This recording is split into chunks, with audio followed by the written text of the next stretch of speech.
Talk about insurance, huh? They wanted to try to focus on a Russian organized crime syndicate in Spain with a perfectly coordinated 23 metric today. But unfortunately, we've got the Credit Suisse Group AG discussing the case dates to 2008 when prosecutors opened a probe into a Bulgarian wrestler who they allege had turned to drug trafficking.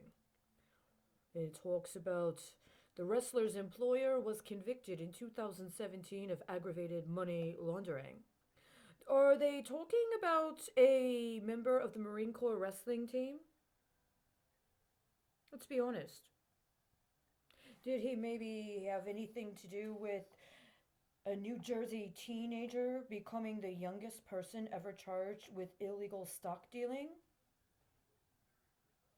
Hmm? Sounds like another Clinton setup. And in this case, you would have to know the reference point to understand.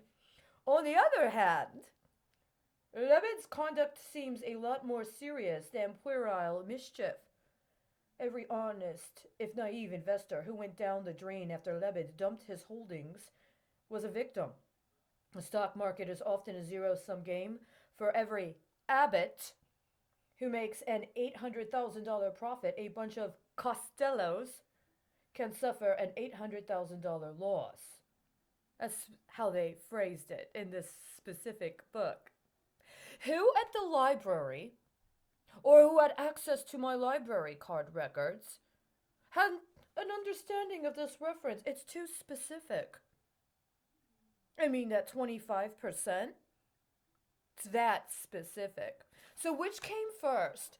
Hacking the lady jets or framing teenagers for bad stock deals? Hmm. Well, it doesn't change the fact that repeatedly, over and over again, the big time gamblers who abuse their law bar memberships to get themselves into other branches of the government end up getting away while the rest of us are supposed to clean up after them. It's unfortunate because I wasn't looking for a 15-year-old stockbroker that ended up getting busted, especially with a name like Lebed. I was looking for this other deal. Oh, yes. It seems to pay off for so many people and replicate itself over and over again. The horrible, horrible case of Martha Stewart. Nothing like a woman who's a media mogul in charge of a very substantial holding.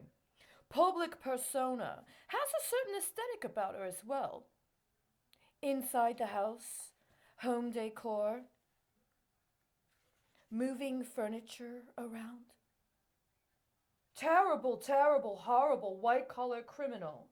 Nothing like getting them to apologize for not knowing what they're doing and then getting them right out of the way before you get the big deal you humiliated them to set up. I don't know what's more shameful. Repeatedly characterizing women with some kind of executive acumen as the bitch down or bitching down teenagers. Let me ask you, what makes you feel more powerful in comparison? Personally, I'm not interested in either.